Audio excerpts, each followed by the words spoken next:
dark. It's some new technique. Must be, but when did you learn to do that?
It's some new technique.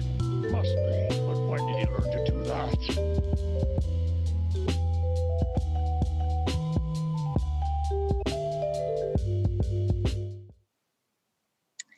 Good afternoon, happy Thursday, and welcome to Moving Towards Belonging. I'm so excited to be in conversation with two amazing, brilliant people who I know are going to get you to think, get you to pause, and get you to reflect in ways that you probably haven't this week. So for those who don't know, my name is Bryson Rose. The pronouns that I use are he, him, and his, and I am the Senior Director of Advocacy and Capacity Building at the Hetrick-Martin Institute. We are the nation's oldest and largest nonprofit serving LGBTQ young people and their families. I'd like to thank you for making some intentional time to come, listen, reflect, ask questions about how to take your diversity, equity, and inclusion strategy from thought into practice.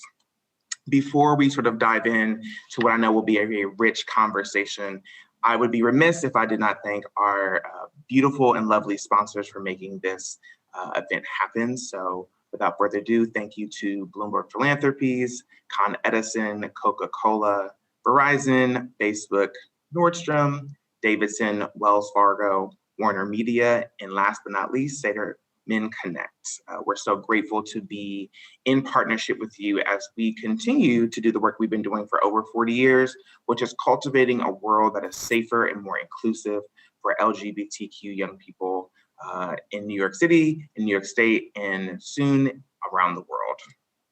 All right, lastly, I want to again thank the folks who are attending today, particularly folks who were in conversation with us in October. So this is a second part of a three-part series where we're talking about how do we take this concept of belonging to new heights. So for the folks who are returning for part two, we are super indebted to you as always. Also, a quick note below my beautiful face, there should be a QR code for anyone who is interested in supporting us monetarily in this moment. We're thankful to have you just in the room, but if you are able to and interested, you're able to sort of look at that, put your phone up to that QR code and make a donation to the Hetrick-Martin Institute as we continue to support young people throughout the pandemic and beyond. All right, so just a quick recap. In part one of Moving Toward Belonging, our panelists really did talk a lot about trends, right? So what were they seeing in their corporations? What were they seeing in the broader landscape around DE&I? Like, what does it mean? What are some things that we can be mindful about? We concluded with thinking about how we can drop down into our bodies and say, you know, how do we feel about DE&I? How can we embody some of these practices so that other folks around us understand this in ways that they can replicate? And we wanted to move in our second part of our training or conversation, I should say. I'm a trainer, so I'm naturally used to saying training. We wanted to move into this part to talk about, all right, so it was very nice to talk about it, but how can we actually start taking steps? And so we have with us two folks who are going to be able to not only give you some real concrete tools that you can use, but also some advice of avoiding some of the pitfalls that we see in the world when folks are trying to launch DE&I strategies. So without further ado, I want to introduce our panelists. So our first panelist is NanaAba Panford. She is an HR professional with nearly 10 years of experience in recruiting, managing, and promoting talent in the resale space. Also joining us is Brandon Floyd, talent and acquisition management manager with nearly 7 years of experience, specifically within the media buying and communications field. Right. So we're going to jump right in here. Very transparently, these are two of my closest friends. So if it seems like a reunion tour of sorts, that's because we have much love for each other, but they're also some of the most brilliant people I know on this topic. So I couldn't not have them here. All right, so I guess I could field this to Brandon first. Why is it important for companies and or organizations to prioritize a DE&I initiative? Why do we need to do this? Yeah, thank you for having me, by the way. And hi, everybody. I think two things sort of pop into my head immediately when I think about that. One is just like diversity is a reality, right? And I think when you think about the world at large, it's something that you can't escape. And even within your organization, even if you don't see it, even if you don't recognize it, diversity is always present. And so until you acknowledge that reality, you're always going to feel a bit of tension. So it's important that we sort of do these diversity and inclusion initiatives so that we can meet the reality of what it looks like to be in the world so that your business needs can also meet that reality. The second thing is really so that diverse individuals can have access to jobs. And I think speaking as a person who works with other folks on recruiting and bringing diverse individuals into the workspace, we know that historically those individuals having access to opportunities just has not been a thing. And full stop, we just want to make sure that as we grow and we develop our voices in this space, we're leaving an opportunity for the bottom line to be these folks need opportunity and access to it. So how can we be, as an organization, a place where they can have that? So before I ask NanaAba the same question, you mentioned there was a bit of tension, or tension could arise if we're not being mindful. What might that tension look like? Because sometimes people can feel something, but they can't name it. And I want to be really explicit here. So what might that tension look like, or has it looked like in your experience? Absolutely. I think the things that come to mind immediately are a lot of times when I'm working with clients, they're not getting the sort of flow, creative flow that they're used to. When I work in communications in the media field. And so, you'll hit this block and then I'll sort of come in and say, how long have these same people been in the room and what different questions are you asking and what would incite those different questions? So that's a bit of tension there, even getting that sort of flow and getting yourself moving through just different sorts of conversations and meeting reality in that capacity. The other thing is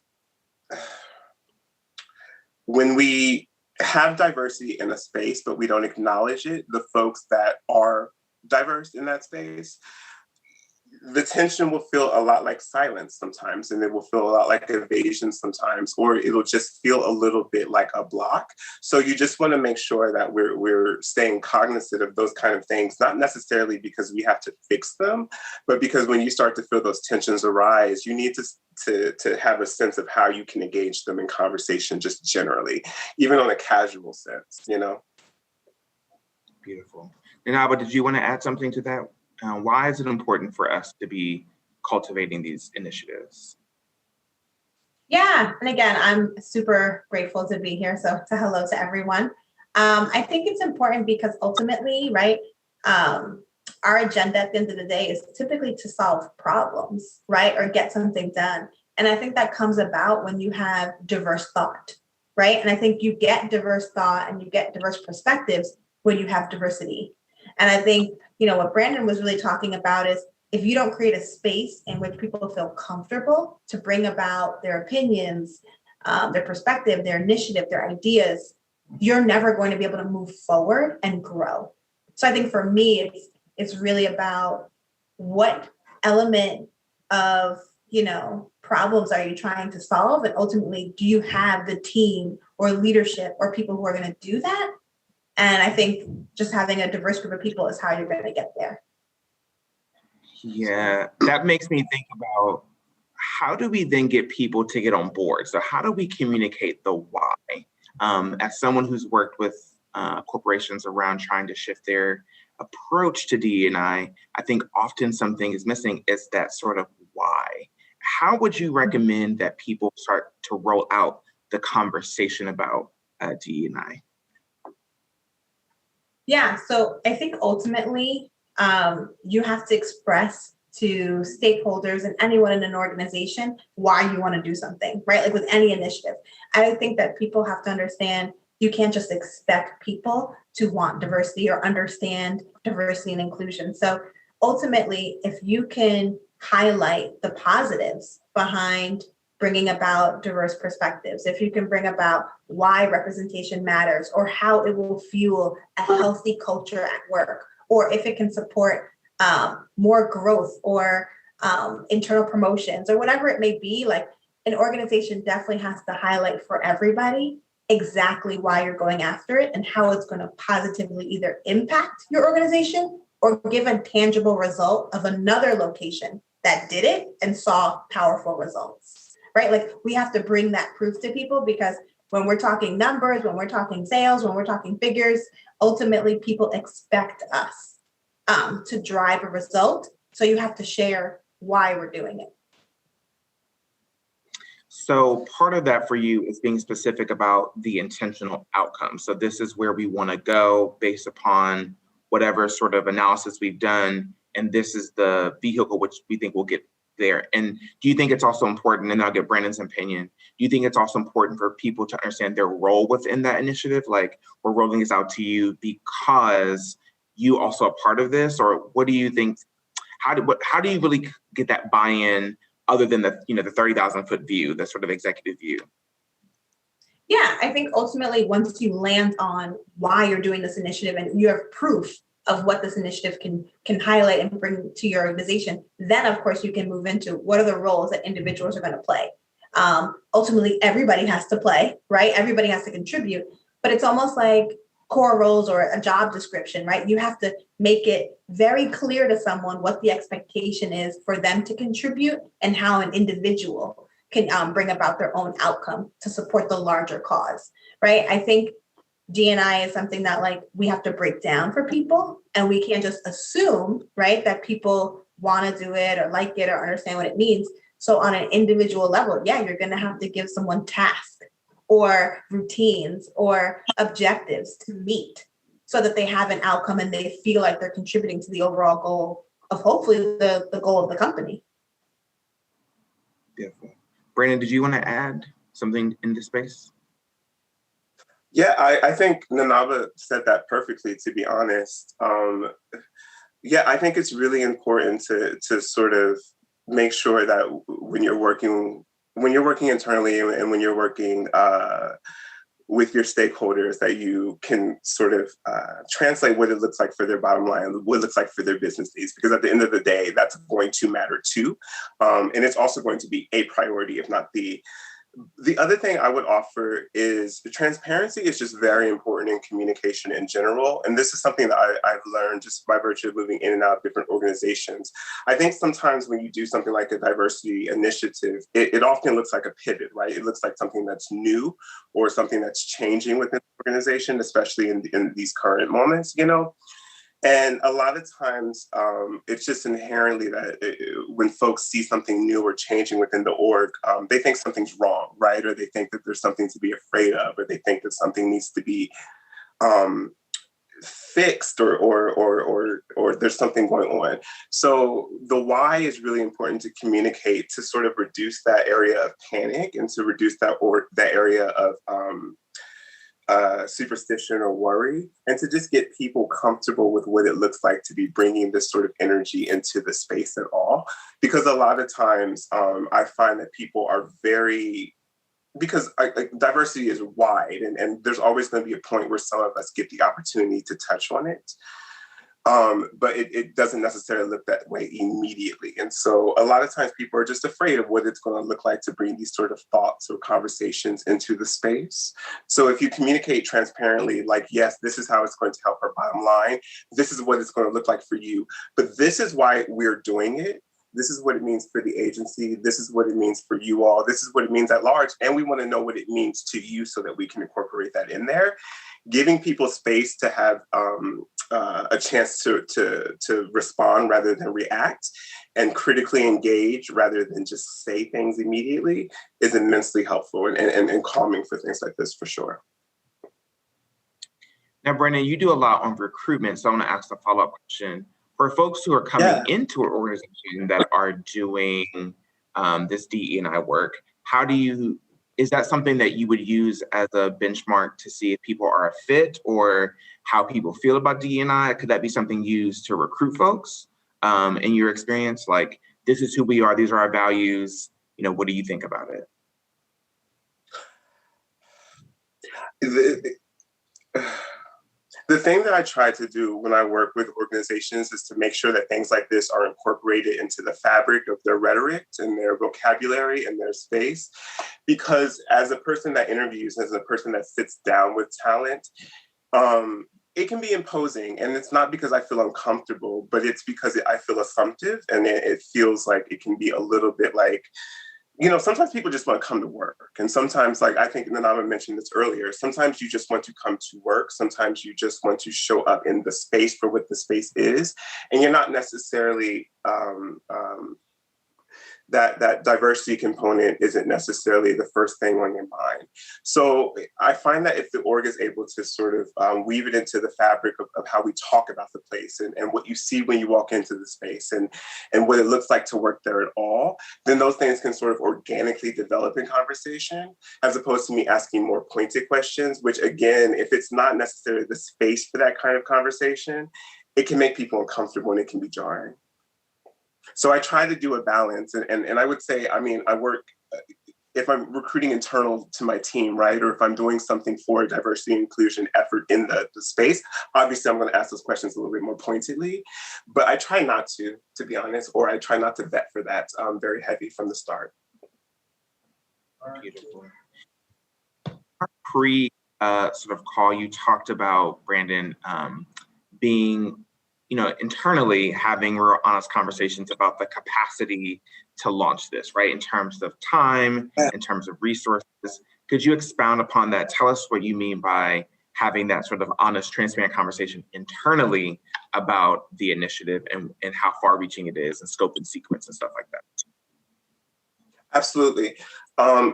Everyone just has other jobs to do, right? And I think even working in human resources and talent development, diversity and inclusion is a piece of what I do, but it's not the whole puzzle.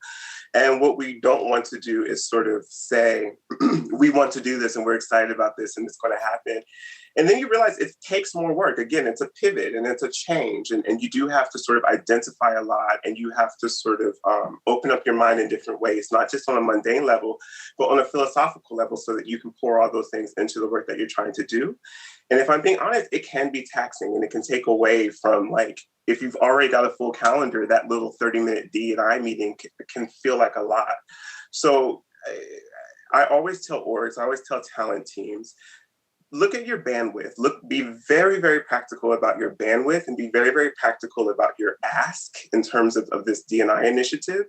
And be real about that, because you can't do it all in one day, and you shouldn't do it all in one day. And to be frank, if you try to do all of it at once, you're going to get angry with it. It's going to be frustrating, because you're going to have to then close your laptop and do 30 other things that day. So you want to make sure that you're being practical about those things, so that you can approach it in a way that's thoughtful and gentle, as opposed to just trying to get it done, even if you're excited, even if it's something that you want to do, NanaAba, did you want to add to that, your experience rolling some of these things out? Yeah, I think ultimately, right, I think ultimately around internal communication, Brandon said it very well. You want to make sure a level of transparency is there, but you also want to make sure that everybody understands that the individuals at the top or the shareholders are bought in. So you almost want to make sure that like everybody in the organization understands this is something that is being asked of everyone and that it is initiative like full force. And then I think when you think about the internal communication, you really want to make sure that, like Brandon said, you're not going after these overzealous goals, right? Like you're realistic about the timeline in which you want to accomplish something. And ultimately, it's real, it's tangible, and people feel like they can get there. They feel comfortable saying, okay, this is manageable. I can work towards this because nobody wants an unrealistic goal because then they're not going to try to achieve it. Right. How do you deal and sort of move through perhaps doubt or trepidation when having these conversations? We'll start with NanaAba and then go over to Brandon. How do you sort of respond when folks are feeling like it's too big, it's too soon, people are afraid? How do you hold those folks through the process? So I think, individuals have to be explain the whys, right? And we spend some time talking about why we have to do that and initiatives and making sure someone has understanding about how this benefits the organization, how it benefits the communities or the people that we're serving, right? And then I think the next step is, the role clarity, giving someone an exact task or job function that they're going to be responsible for, like almost like their supervisor or leader would be level setting expectations, right? Like day to day, this is what I want to see from you. This is where I want you to go. This is what I want you to achieve.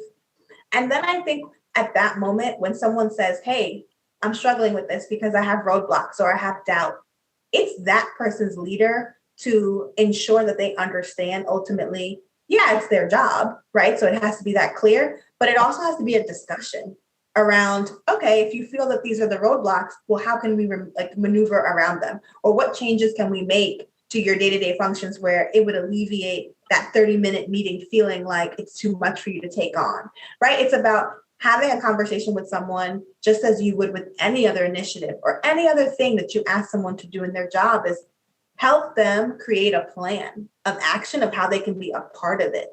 I think a lot of times when there's doubt with anything in someone's role outside of DE&I, we take it as like, okay, well, is it a training issue? Is it an efficiency issue, right? Like we'll deep dive and think about other ways that we can help that person. You have to do the same thing when it comes to DE&I. Help that person understand if they have a better understanding of their role and what they play, there'll be more initiative. Right. They'll be more comfortable driving that initiative, and then you would see results. But if people don't have understanding, if they're not confident in what they're doing, and if they don't agree with the overall goal, they're not going to get there. Brandon, what about you? 10 out of 10, 100% agree. I think all of that is very smart, and I also think it's the reason why it's quite important to have DE&I teams in place within the organization, because to NanaAba's point, it is very important to have these technical things in space and these metrics and all the things to make sure that people have something to report to when they're doing this kind of work if they're hesitant or uncomfortable or just don't know. I found that it tends to be the soft skills, though, that make people feel more uncomfortable, or that I tend to see people struggling with the most, I should say. So it's less about coursing people through a performance evaluation or getting any number of folks through the door. But, when it's a time to interview a person and it's time to say, hey, person that's worked here for years, we have to talk a little bit about what it looks like to sit down with diverse individuals, right? Or when it's time to sort of do collaborative work in the office and helping folks learn how to make room and space, all those things. It's important to have that sort of DE&I function in the office or to have the human resources function that feels comfortable saying we've got all this in place, but there's still these handful of people that feel uncomfortable or aren't sure, don't know what to do. And being able to sort of take a step back and have someone in the office that says, we are all individuals and we're all figuring this out to a certain extent. So we can sort of nuance your comfortability a little bit more, or we can sort of see what it looks like. But I think it really takes that balance, because I've done work where it's been like, you'll build out a scorecard and you'll have a million awesome things in place that are very approachable even to the person that's struggling with it, but it's the thought and it's the consciousness behind it that they have trouble latching onto. And it's really interesting because, again, this is all when you're working with organizations like outside of nonprofit spaces or even in, it's still the bottom line. Like at the end of the day, it's like, you're going to get this or you're not. And if you're not down to even try, then we're going to have to talk about that differently. But as a person who sort of does this sort of work and identifies with some of the conversations I'm having, I've just learned immensely that it's been so important to take a step back, say that we're all individuals, we're all figuring out what this looks like. And it's okay for you to say, I don't like this. It's okay for you to say, I don't know how to do this. It's okay for you to even say, I don't want to do this. But it's not okay for you to stay there. We're going to have to work on that part. And having that person in the office or that function in the space is immensely helpful, and something that I think orgs forget about because it's a little less moneyed, right? Yeah. Well, I think we're going to circle back to that because I have a prevailing thought, but I want to get through some of these other questions. So, I'm a trainer, and I believe that, I come into a room, I, share my award-winning personality with folks. I give them information, but I want to know if I was impactful, right? Enjoying my award-winning personality is not enough to ensure that LGBTQ youth are feeling safe in your programs or your schools, right? I want to know if you have an understanding of gender and sexuality in ways that are meaningful to the young people that, we're trusting their lives to you. So how do you evaluate these DE&I works? Because I have seen organizations on their website say we're diverse. They put a person of color or a woman-identified person or a collective of people on their website and say, see, look we've done. How do we evaluate this, and what are we looking for? How do we define success? I love a scorecard. I love a scorecard because I think it gives people something to go back to, and particular to when we're talking about mentorship, when we're talking about putting these things in place in the office, right? A lot of times it's like, yes, we want this to be a space that translates all of these things, but we also want people to be able to move forward in their careers while they're here. That's what we're here to do.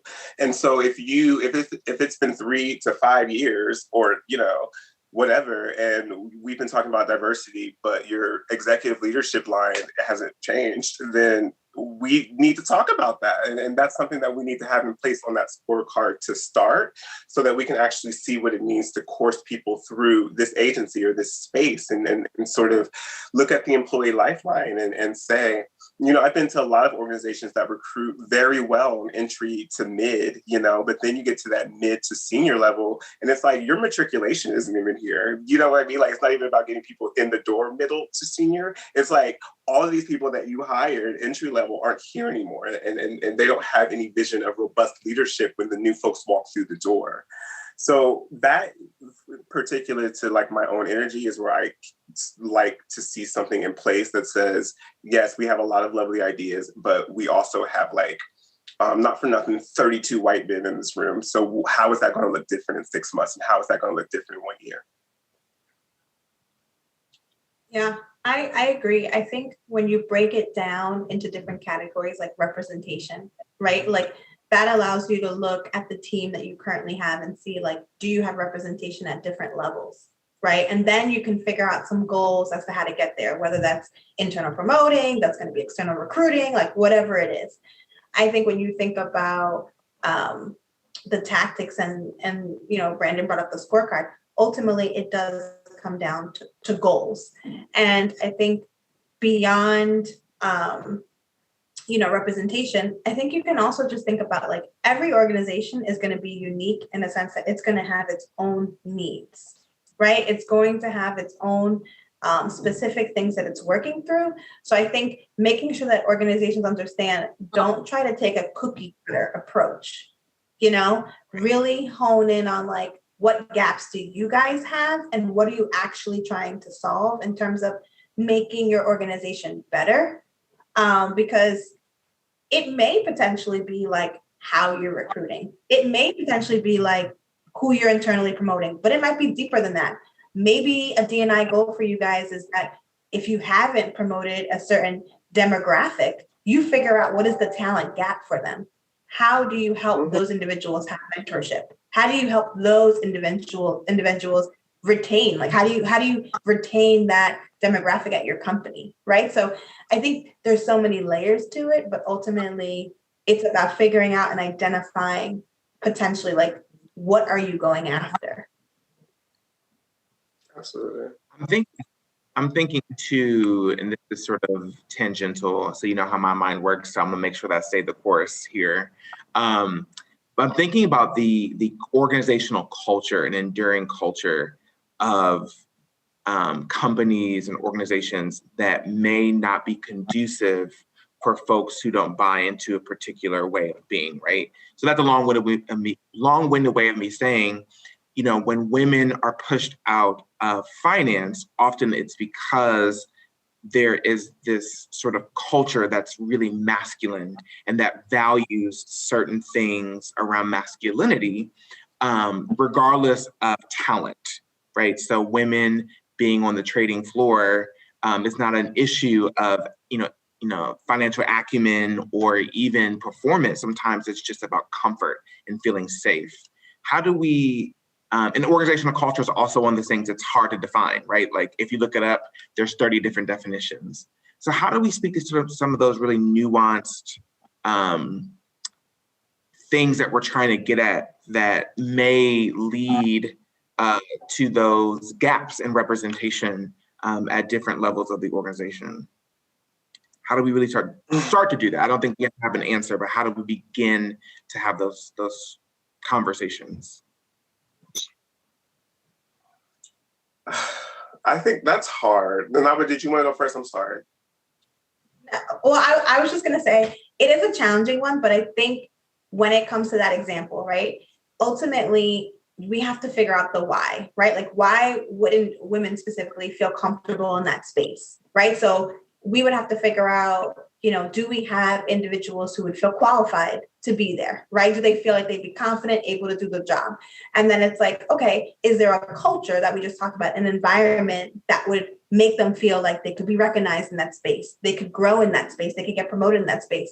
If we figure out we don't have that, then we need to like intentionally say to ourselves as an organization, well, what are we going to go to do that? So I think beyond even just like the recruiting tactics, like you said, Bryson, if you want the culture to change, sometimes it's not mentorship of like, oh, another woman is going to mentor that person. Like maybe there's another individual that's there that's going to create that space, right, for that woman to feel comfortable.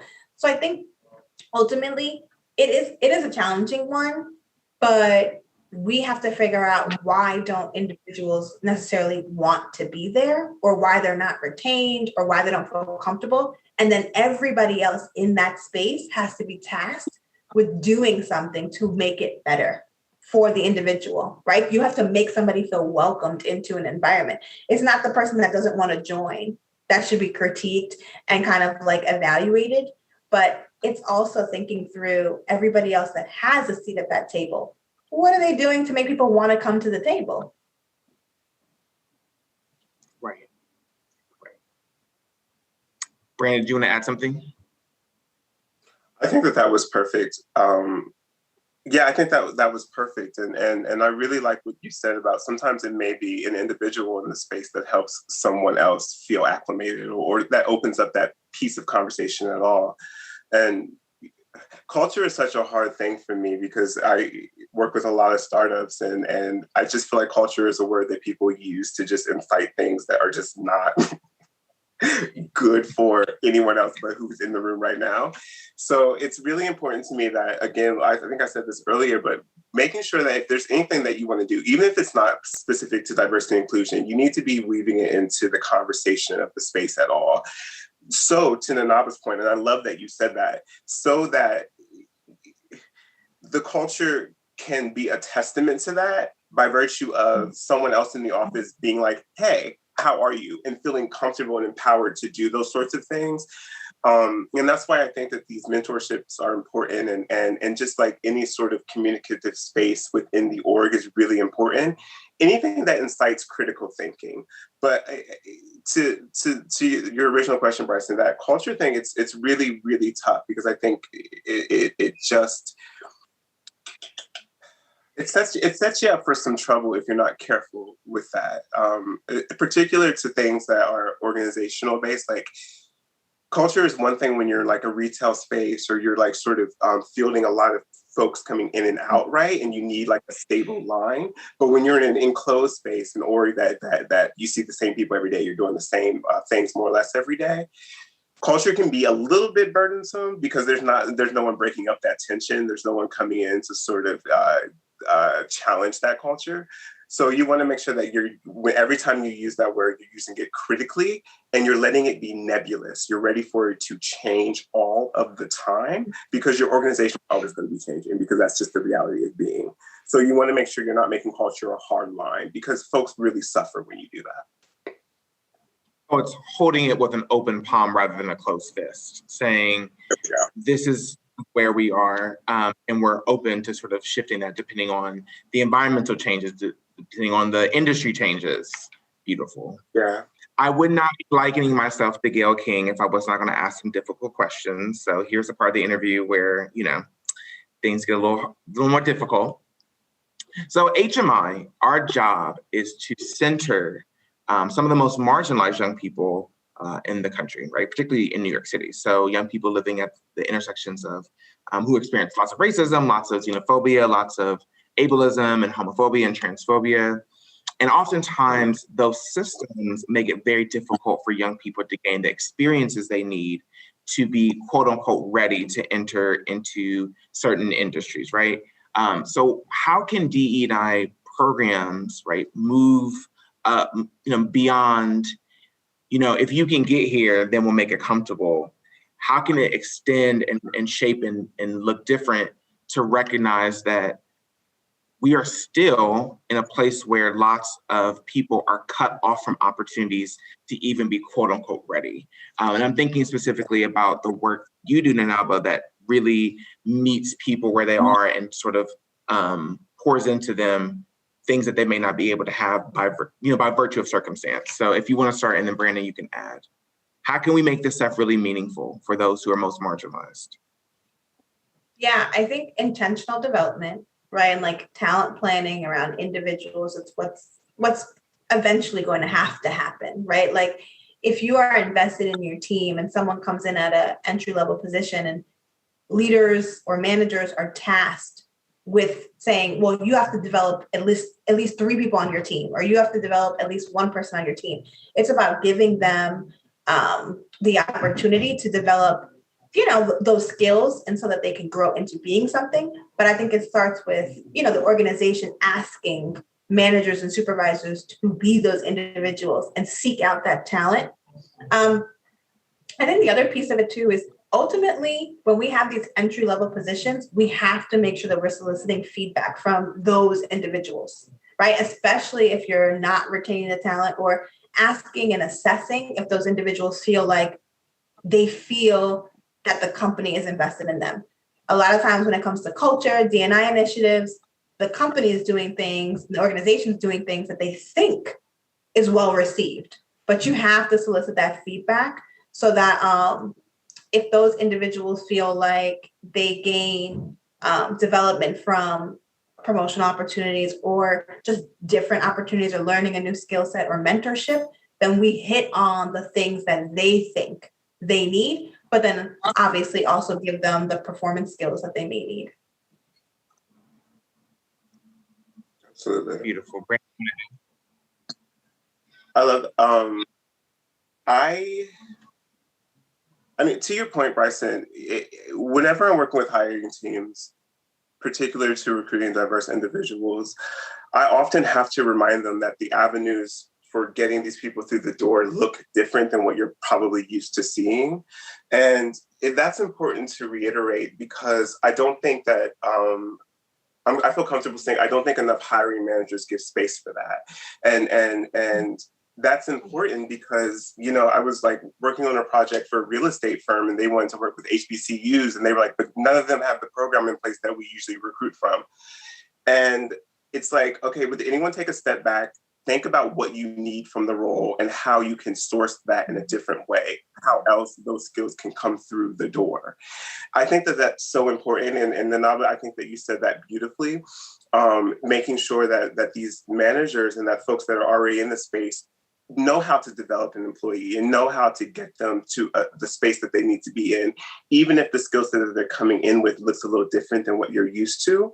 One thing that I find is really helpful with that is I usually work with hiring managers to really look at their spec sheets, to really look at that, what it looks like to their job descriptions and their expectations and their performance evals, and make sure that they can talk about it critically, because that's like, as a person who is a hiring manager but does not work for departmental teams, I have to be able to have so many different conversations in so many different ways, right? To suss out if someone has the critical thinking component to hop into the space and to hop into the gig.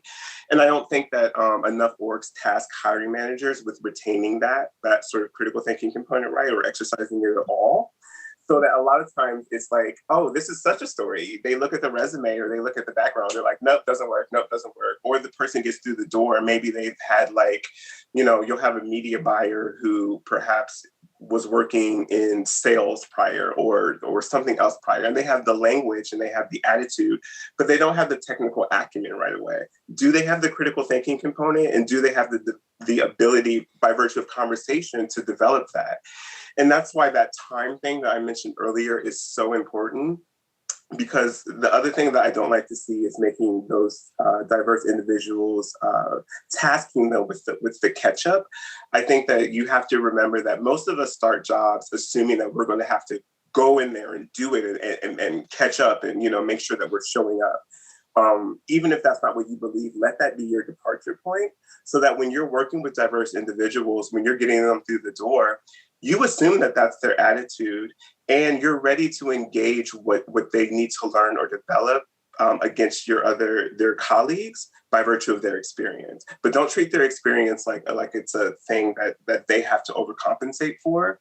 And that's going to be important for hiring managers to hold in their head, because your bottom line, your clients, whatever kind of work you're doing, isn't going to care about that, right? Like when you're trying to get something done, you're trying to get it done. So you have to have this in your head that we are working on this. We are trying to change something. We are trying to get more people through the door.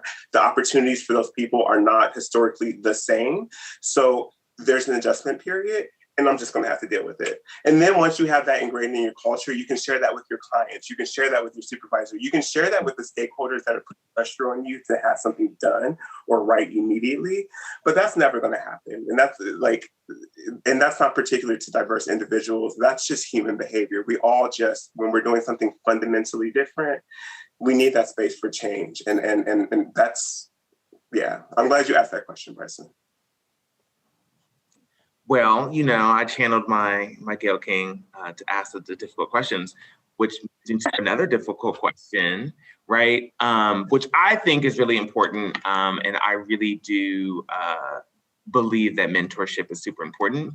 So a lot of attention lately has been paid to people being intentional about mentorship, right? So being like, there aren't many people who look like me or have my experiences in these roles. So I'm going to make sure that folks have some of those soft skills, Brand, like you mentioned, or those sort of like on the job skills that you get that you can't, you know, be taught in a classroom. And it's like one of the things that I really love, right, is mentorship. Would you agree that that's important in a DE&I program?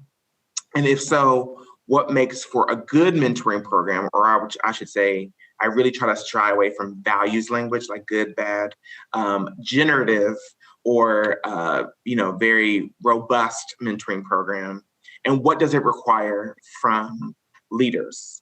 So mentoring, good or bad, necessary part of DE&I, and if so, if you think that it's necessary, what does a generative program look like? What does it feel like? What does it taste like? So I think ultimately, go ahead, Brandon. Go ahead, you got this. I think mentorship is necessary. I think when you look at the team that you currently have and who's working for you for your organization, you have to figure out who needs mentorship. And I think you have to create a space in which people want it. So I think you have to look at like retention and who you're losing or who you're trying to in like essentially gain on your team. But I think the biggest part that people miss about working with diverse individuals is that they now need a diverse mentor, right? Like, don't make that assumption. Like, there's just a lot of bias in that in itself. Try to figure out what are the individuals that you're losing? What are the individuals that are diverse? Like, what's their actual gap in their performance? What's the gap in their performance so that you can assess who they are and then find them a mentor that they wouldn't have had access to that could help them close that gap. Right? Like, it's not always about connecting in a space that that person looks like me. It may just be like, oh, okay, like I never had the years of experience doing this, or I'm not exposed to a certain skill set or transferable skills, and they can gain that from someone in the organization. I think the other big thing for any company is mentorship can seem daunting for the mentor, right? Like, a lot of people take it on and it's an extra activity and they're like, oh, like, I don't really want to do this, but I'm gonna do it. So ultimately, like, how do you guys create materials in which people can utilize status forms or utilize touch base and how frequent it's supposed to happen? I think there has to be structure that's added to those types of programs. And then ultimately, again, soliciting feedback. Do people like the mentorship program that you've provided? Do people want to be a part of it, whether it's a mentee or a mentor? Like, you have to continuously get feedback and know that it has to evolve, because I do think a lot of people feel like mentorship gets really stale. Absolutely. I agree with that wholeheartedly. And I think it's very important too that your organization have a robust sense of diverse leadership so that your mentors can just be sort of organically diverse. Because again, you don't want folks feeling put upon you. You don't want folks feeling, you don't want the work that you do to become a labor to the folks that you're servicing. So when we think about mentorship and when we think about sort of sharing that kind of space with folks, in my history, I've always tried to make sure, like NanaAba said, we're looking at skill set, we're looking at career path, we're looking at the full scope of what it looks like to be in the organization.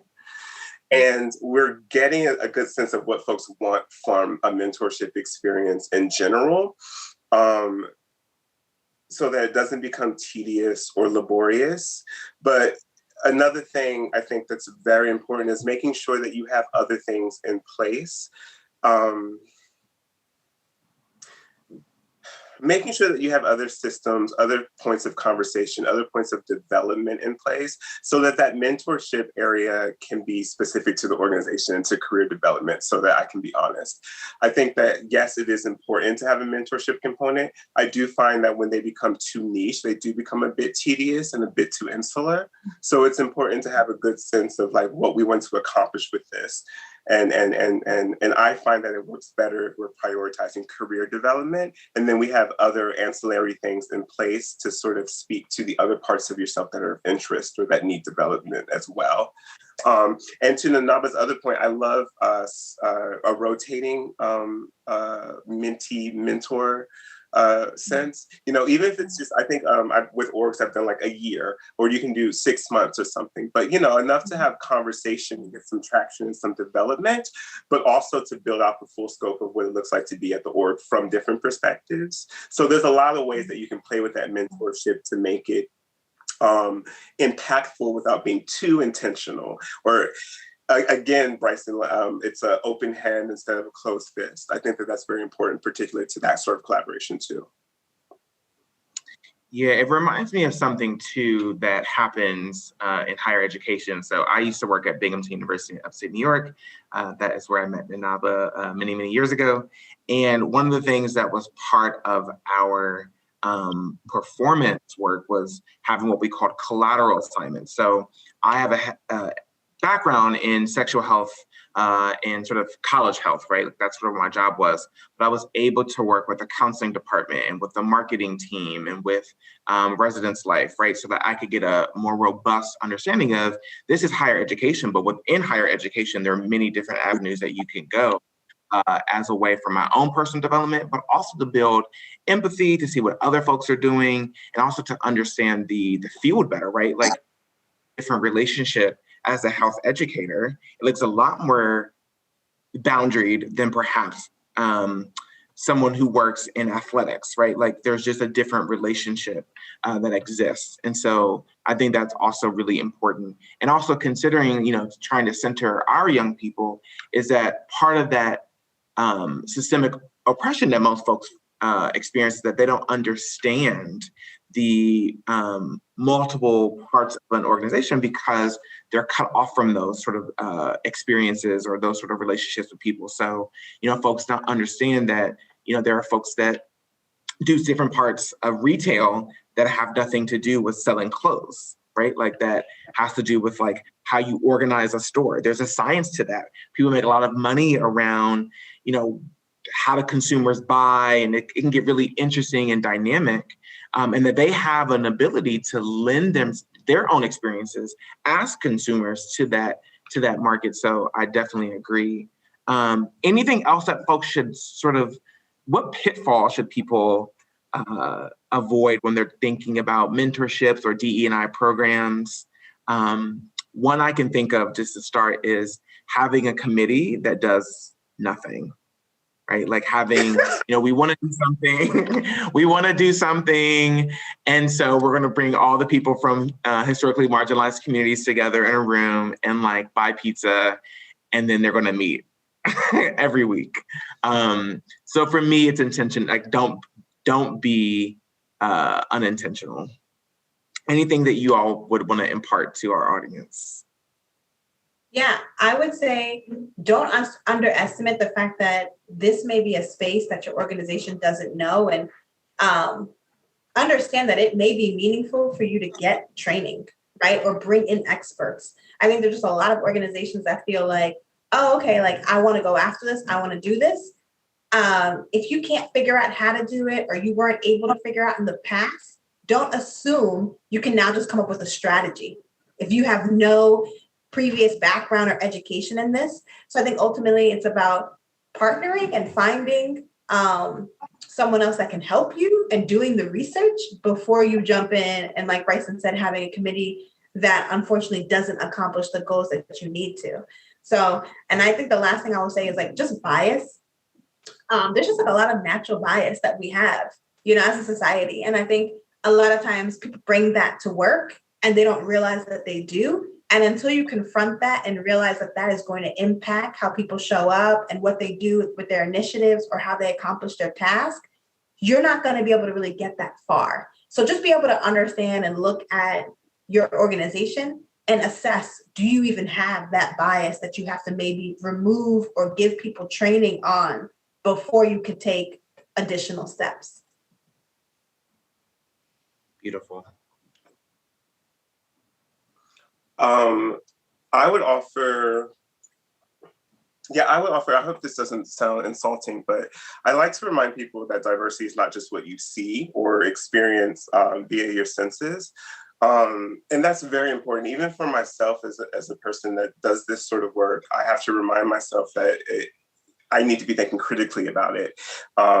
Not all the time, but that critical component needs to be open and receptive, because, sometimes I'll forget that, like, I need to be thinking about working parents, and I need to be thinking about any number of things particular to diversity. And you don't want to be in a room thinking you know it all, because sometimes you will never know it all, and it helps to know that you don't know it all. So I think that that's very important, making sure that you are receptive to what diversity is, not just what it looks like or feels like. And then the other thing I'll offer is that remember that your diverse individuals are full beings. I think that that's so important, particularly to doing this sort of work. And when we're thinking about mentorship and culture and collaboration, it's like, I am a person who identifies as Black and queer, but I'm that every day, and I don't necessarily always want to talk about it, or I'm not always thinking critically about it. Sometimes I just want to talk about Buffy and like the colors on this presentation deck, you know? And you want to make sure that the folks in your space have the time and the space to do that. And I think that that's very important, because a lot of times when folks are doing these diversity pivots, or when they're trying to incorporate this into their space, they make the folks that they're trying to service responsible for it, or responsible for receiving it, or responsible for enjoying it, responsible for building it out. And I think that collaboration is really, really important. But remember that we all touch on diversity in some way or the other. We're all individual people with full-scale beings to manage and hold. And sometimes you just want to show up for what it looks like to work at the organization, and not necessarily be explicitly involved in different parts of conversation just because it's assumed that you are a part of that conversation. So make sure that you remember that you're diverse individuals are full beings. I think that's very important. Beautiful. So we're going to move into Q&A, and we have the first question we have from the audience is, this can seem very overwhelming. People can feel overwhelmed about approaching this conversation and think about initiatives. What's like a little baby step, just a little baby step that folks can take to get the ball rolling? Something concrete that you think has worked in your experience, or you've seen worked really well somewhere? I would say start with soliciting feedback, right? And then when you are able to speak to individuals about the feedback you received on how to make the organization better, or the initiatives that they may have suggested, or their ideas, I think ultimately that kind of helps the DE&I conversation, because I think it is a tough one for most people to just jump into, right? But I think it's interesting if we use something tangible, like maybe some working moms feel like they've left the company, right? Maybe that's the feedback that you solicit, and that people feel like they can't be a mom and also work at this organization, or that it's hard for them to take time off to do certain things, or leave at a certain time. It's almost like use that feedback and start there, right? Start there as to like what is causing that for those individuals, and then you expand upon that. But I think soliciting the feedback and listening is the first step. Absolutely.